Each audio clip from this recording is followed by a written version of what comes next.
একটা এসএমএস দিলা না যে কি হলো? আচ্ছা আজকে কই ছিলে তুমি? আর বইলো না, বান্ধবীর সাথে ছিলাম, অনেক ব্যস্ত ছিলাম, তাই তোমারে এসএমএস করার টাইম পাই নাই।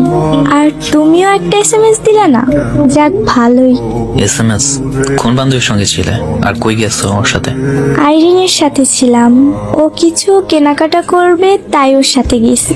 কিন্তু আইরিন তো আজকে বাসা থেকে কোথাও যায় নাই। ওর আমি কল দিয়ে তোমার কথা জিজ্ঞেস করছিলাম, বললো তুমি কই, ও জানে না, অথচ তুমি বললো তুমি ওর নিয়ে কিছু কেনাকাটা করতে গেছো।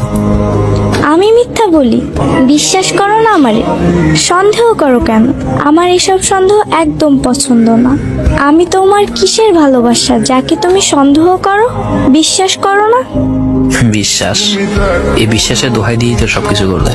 এই ছেলেটাই তবে তোমার আইরিন বান্ধবী? এটা আমার ক্লাসমেট। তুমি কই ছিলা তখন? যেখানেই থাকি, এটা তুমি কিনা সেটা বলো।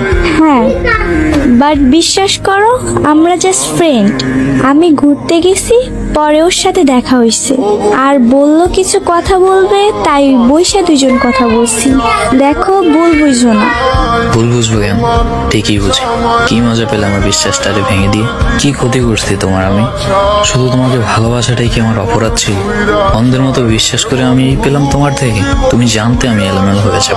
কয়েকবার বলছি তোমাকে যে দেখো, আমার ইমোশন নিয়ে খেলো না, আমি ভালো থাকবো না। তবুও তুমি আমার দুর্বলতা আঘাত করে এটাই বুঝিয়ে দিলে যে মানুষ ভালোবাসা দেখায় কিন্তু ভালোবাসে না, বিশ্বাসের দোহাই দিয়ে বিশ্বাসঘাতকতা করে। আমার চোখের ফোঁটাগুলো তোমাকে অনেক কষ্ট দেবে, তুমি ভালো থাকতে পারবে না। দেখো, এসব বলার কোনো মানে হয় না।